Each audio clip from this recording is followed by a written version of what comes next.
On the evening of June 18, 2007, a man reports a fire to employees of the Super Sofa store and warehouse in Charleston, South Carolina. Engine 10 was first on the scene at 7:11 p.m. to attack what appeared to be a routine incident. This assumption would prove to be dreadfully wrong. Upon entering the showrooms, crews saw only whiffs of smoke wafting from the ceiling. Although concealed from the firefighters in the showrooms, the fire was spreading and being channeled into the void space above the suspended ceiling of the main showroom, which had no sprinklers. The fire then spread into the rear of the main showroom. Sofas filled with toxic foam burned. The crews struggled to get enough water to fight back the flames as passing cars ran over their supply lines. At 7:35, as smoke filled the showrooms, the front windows of the main showroom were vented. The fire in the rear of the main showroom spread extremely rapidly to the front of the main showroom. Some of the firefighters were pushed through the front windows by the pressure of the fire as it burst through the front windows. As the fire spread across the front of the showrooms, it became impossible to escape from the front of the store. The intense heat of the fire caused the steel roof trusses to fail, and the roof caved in. Flames shot more than 30 feet into the air as a portion of the building's front collapsed. Rescue attempts were fruitless.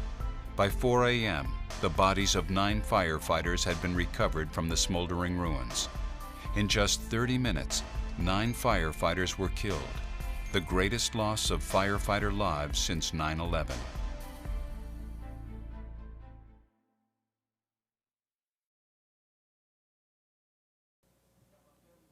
Can I have the first slide, please?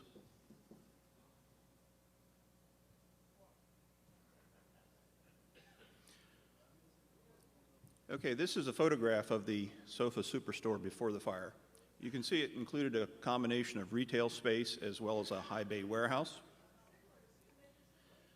And this is a photo after the fire. What one can see is the damage that the fire caused, collapsing the roof over the showrooms as well as the warehouse. What one can't see is the tragic loss of 9 firefighters. This fire raised a number of issues, including how did 9 firefighters become trapped by this fire? How did the fire spread in such a way that the firefighters didn't see it coming? Why was the fire spread so extremely rapid in the main showroom?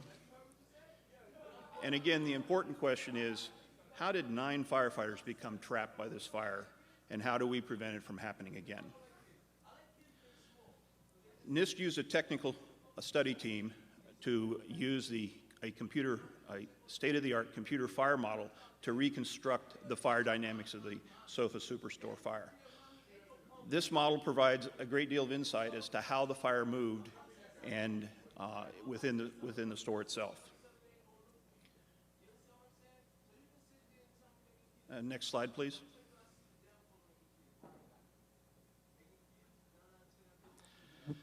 The objectives of the technical study team were first to determine how and why the fire spread so quickly, to understand the conditions within the structure in terms of temperature, oxygen concentration, and smoke movement, and to identify specific changes in the building and fire codes that would prevent this from occurring again. These are some images of the Sofa Superstore. The upper left is a shot of the front of the store. Lower left, again, is the aerial photo where you can see 3 showrooms in the front of the store, a distribution warehouse behind the showrooms, and in between repair spaces as well as a loading dock area. On the right is a floor plan. The main showroom was the oldest portion of the structure, originally constructed in the late 50s, approximately 120 feet wide, 140 feet deep, about 17,000 square feet of display area. In 1994, they added the west showroom, 60 feet wide, 120 feet deep, for another 7,000 square feet of display area. In 1995, they added a virtual twin to the west showroom on the east side for another 7,000 square feet. So a total of over 31,000 square feet of display area. In 1996, they added the warehouse behind the structure, approximately 120 by 130 feet for a total of about 16,000 square feet. Including all the space in the loading dock and repair shops, there was over 50,000 square feet in this particular structure. The fire started outside the building itself. The fire was ignited in a pile of trash. The fire then moved into the loading dock, the enclosed loading dock area, through a metal wall. The enclosed loading dock area was wood-floored, wood-framed.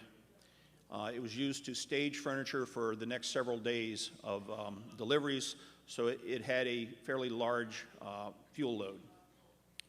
Between the loading dock area and the rear of the west showroom was a pair of double steel doors.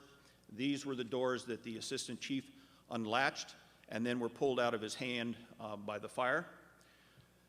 Between the loading dock and the holding area was a roll-up door, shown in light blue. The roll-up door was not fire rated. It was open at the beginning of the fire and throughout the fire. And it will play a critical role in how the fire moved into the showrooms itself.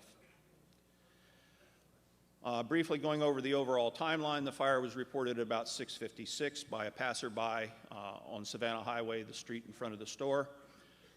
Manager discharged a couple of fire extinguishers on the loading dock and was unsuccessful in putting out the fire. The fire was reported to 911. Dispatch receives the report and dispatches engines 11, engine 10, ladder 5, and a battalion chief. Engine 11 was first due. Engine 10 was second due. However, engine 10 was out of station and was actually the first engine to arrive on the scene. Engine 10 was directed to the loading dock and begin fire suppression operations there. Engine 11 was positioned at the front of the store. Again, by 7:12, the engines, the ladder, and the assistant chief and battalion chief were all on scene. One of the odd features of this particular fire was the assistant chief made several trips from the front of the store to the rear of the store in the showrooms and did not observe any fire or any smoke anywhere in any of the showrooms. Eventually, on a later trip to the rear of the west showroom was when the assistant chief unlatched the door. It was pulled out of his hands, and the chief discovered that the loading dock was fully involved in fire. What was not so observable to the fire department was the fire was also spreading into the holding area through that open roll-up door, and it was also moving into the warehouse. At 7:16, the fire chief arrives on the scene and takes over direction of the operations at the loading dock. The assistant chief is now working the front of the store. At about 7:20, or about 9 minutes after the fire department arrived, engine 10, stationed at the loading dock, begins to receive water from engine 11, from engine 12, which was located at 1st and Blitridge Road. The supply line was 2.5 inch and about 850 feet long. At 7:27, engine 11, which is positioned at the front of the store, receives water from engine 16. Engine 16 is 1,850 feet down Savannah Highway, so they're pumping water through 2.5 inch line. At about the same time, the county 911 center receives a cell phone call from a trapped employee who's indicated that he's trapped in the rear of he's trapped in a repair space behind the main showroom. And the radio log indicates the beginning of a number of lost or trapped inside calls. Some of them were fairly broken up, but firefighters were beginning to give evidence that they were lost or were having trouble getting out. The fire chief assigns the assistant chief to take care of the trapped employee. The assistant chief leads a team of firefighters around the store, locates the trapped employee, and executes a successful rescue. At about the same time that the rescue is completed, Mayday button is pushed on one of the radios. There are also additional radio calls indicating firefighters are having difficulty getting out of the structure. The fire chief indicates that they need to evacuate the building, and air horns are sounded. At 7:35, when the assistant chief returns to the front of the store, the front windows are vented. Initially, air is pulled into the showrooms.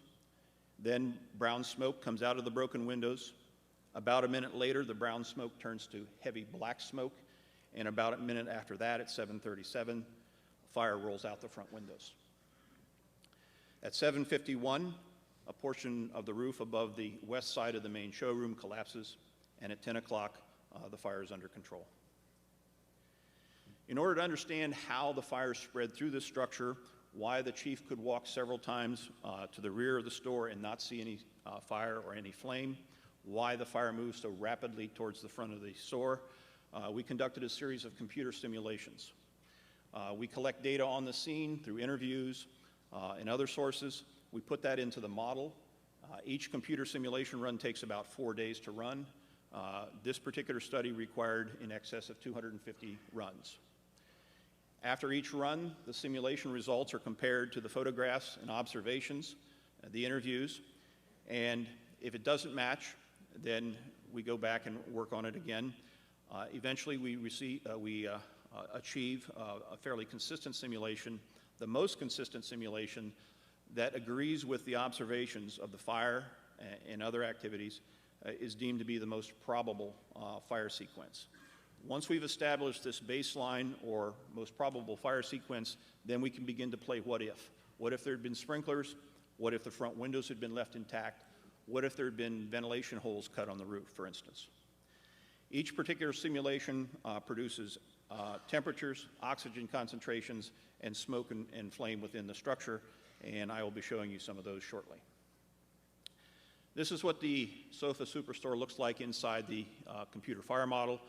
Everything within the wire frame is being modeled by the computer model. You can see we have the east showroom, main showroom, west showroom, loading dock areas, as well as the warehouse. This volume is subdivided into 1.2 million cells. The calculations in terms of temperature, gas concentration, fire spread, and heat release rate is calculated in each one of those 1.2 million cells at each time step. That's one of the reasons it takes 4 days to run it. This is what the showrooms look like in the model simulation. Again, the warehouse was included in the simulation. However, since no interior attack was mounted on the warehouse, I'm not going to be talking about the warehouse aspect of it.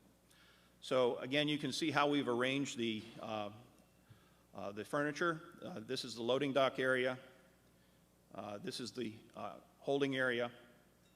This is the west showroom, main showroom, as well as the east showroom. One of the things that we didn't understand was how the fire actually spread from the loading dock area. We had eyewitness reports that it had spread from the outside to the inside. We understood that it moved through the metal wall into the warehouse. It was unclear how it moved into the showrooms. Initially, we thought that it moved through the doors that the chief had unlatched. Even though the doors had been closed after he opened them, we felt that the fire moved through there to the rear of the west showroom and then into the main showroom. We couldn't get the fire to show up in the right place at the right time using this particular path. We thought maybe another path would be through the metal walls between the loading dock area and the rear of the west showroom. And again, when we ran the models, we couldn't get the fire to show up at the right place at the right time. We also considered whether the fire might have moved from the warehouse through the breezeway and into the holding area. And again, it didn't. The times and the appearance of the fire did not match what we had from interviews as well as other data. So we moved through the open roll-up door. One of the issues that we had with this particular path was, if this was the case, why didn't the fire chief see it when he made several trips to the rear of the main showroom? But this was the path that the simulation indicates the fire took. One of the reasons that the fire chief didn't see the fire as he made it to the rear of the main showroom was the holding area. This is a computer animation. You're in the holding area, you're looking towards the warehouse. In the red square in the center of the animation is the fire door leading to the breezeway into the warehouse. The bold red line on the right side is the open roll-up door. Loading dock is to the right. The fire is on the loading dock, and As I run the video here, you can see the hot gases and flames are being channeled from the loading dock through the space above the holding area. There was no suspended ceiling in this particular case. It's being channeled into the space above the main showroom floor. So the hot gases and smoke, effluent, were being channeled above that drop ceiling into that void space. It's likely that this occurred for 5 to 10 minutes, and this accounts for why the firefighters on the showroom floors didn't see the fire spreading into the main showrooms. This is another computer animation. In this particular case, we're looking at the smoke, and we're above the suspended ceiling. If we could play the video. Again, you'll see the fire start on the loading dock area, it moves into the holding area, and then it rapidly begins to fill the void space above the suspended ceiling in the main showroom. Again, this is only 5 minutes after the fire department arrived. It continues to fill that space with unburned fuel for as long as the fire continues there. This is a computer-generated animation of the flame and smoke movement. Again, with the ability to slice and dice the computer fire model, one can look at different elevations. This is at the 5 foot above the floor elevation. The video is going to run at 20 times real time. So again, you can see the fire starting on the loading dock, moving into the holding area, being channeled up above the suspended ceiling. The orange areas are where the computer model believes there are flames. The flames move into the holding area. Eventually, the flames will break through the wall into the rear of the main showroom. However, at this particular point, the fire is very underventilated. It cannot find enough oxygen to spread rapidly. That's why the door was pulled out of the chief's hand when he opened the door at the rear of the west showroom. The fire breaks into the rear of the main showroom. It cannot advance very rapidly because it just cannot find enough oxygen.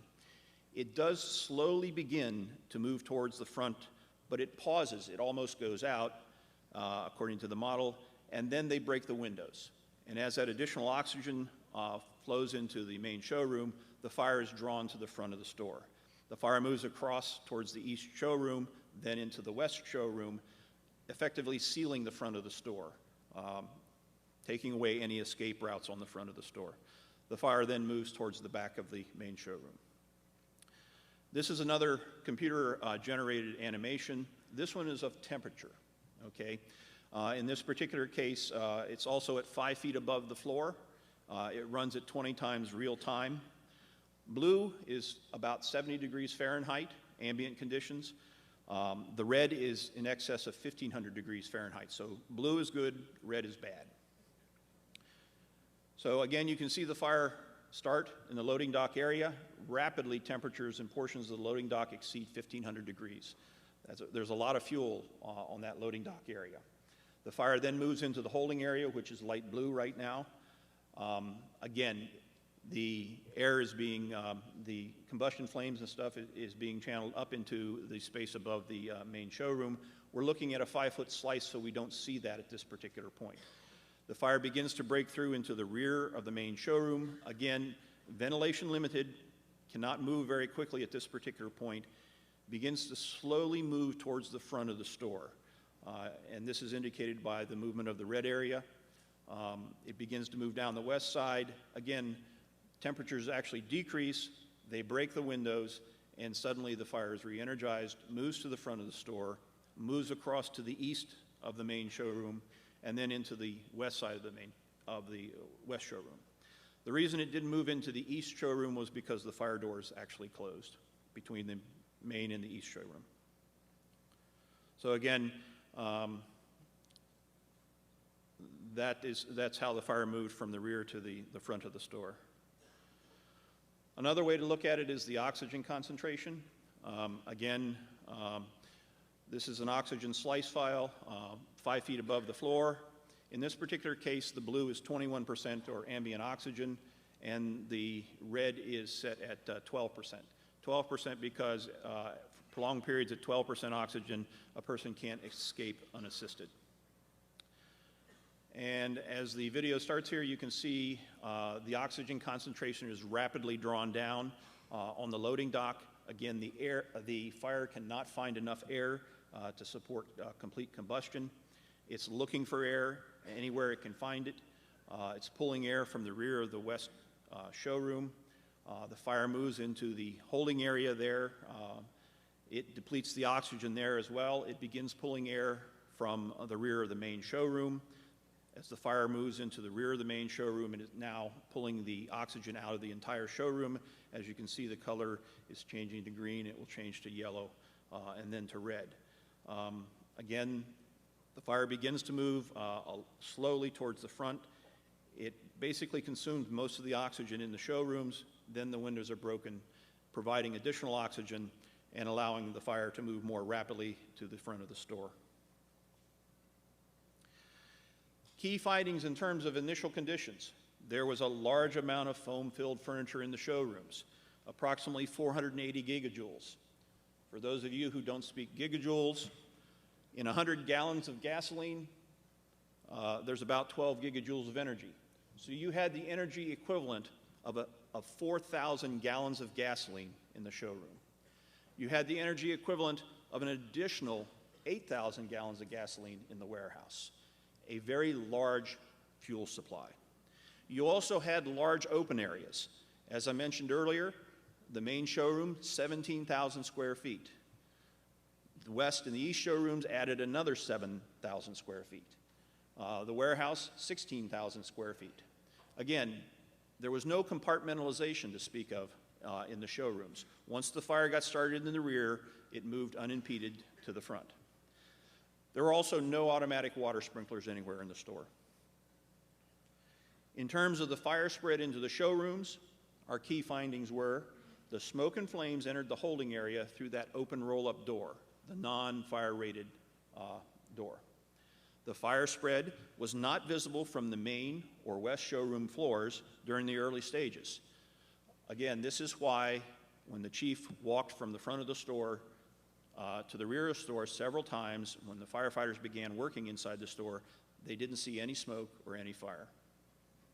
The smoke and flames flowed from the holding area into the space above the main showroom drop ceiling, again, concealing the spread of the fire into the showroom areas.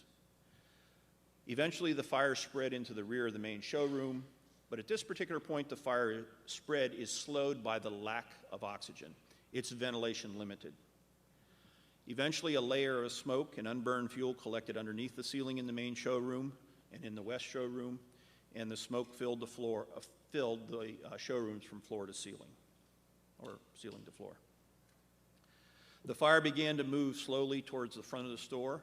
Why slowly? It didn't have enough oxygen. The front windows were then broken out.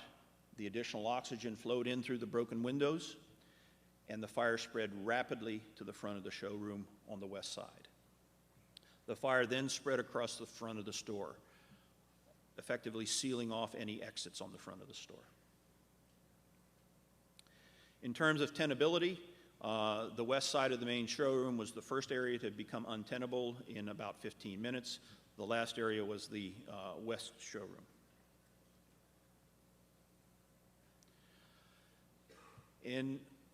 So we've sort of done the base case here. Now it's time to ask what if. What if sprinklers had been installed? There were no sprinklers anywhere in the Sofa Superstore. In the model, we installed sprinklers in the loading dock area, and we ran it again to see what would happen. This is, again, a temperature slice file similar to the one that I showed you before, except in this particular case, sprinklers are installed in the loading dock area. And you have to watch closely. The fire starts in the loading dock area. The sprinklers activate 50 and 75 seconds. They control the fire quite nicely, and the space basically remains untenable throughout the rest of the simulation. The sprinklers on the loading dock controlled that fire very quickly and very thoroughly. So the key findings were, again, the sprinklers controlled the fire on the loading dock. The sprinklers activated at 50 and 75 seconds, and the conditions remained tenable not only on the loading dock but also in the entire store throughout the simulation. So the recommendations, basically, you need to understand that furniture stores represent a very unique fire hazard because of the large quantities of foam-filled furniture as well as the large open spaces. We recommended that state and local jurisdictions acknowledge this, that they are high fuel load mercantile occupancies. The store also had a number of hazardous conditions, including the lack of sprinklers, the non-fire roll-up door, as well as wood framing in the loading dock area. Again, a rigorous inspection program could have documented these deficiencies. Lack of sprinklers. There were no sprinklers anywhere. The simulation demonstrates that sprinklers would have done a very nice job of controlling the fire. We recommended that for all new commercial furniture stores, that regardless of size, that they be sprinklered, and we recommend that for all existing furniture stores with spaces greater than 2,000 square feet, that they also be sprinklered. We recommended a number of research areas, including upholstered furniture, improving fire barriers, fire doors, and things like that. We also recommended that the ventilation of burning structures, additional research be conducted on that to understand how the vents or how venting a structure affects the fire growth. And we also recommended performance metrics for the fire protection. There will be some additional steps. We will work through the codes and standards committees to implement these recommendations, and we will also be working on the additional research. And with that, any questions?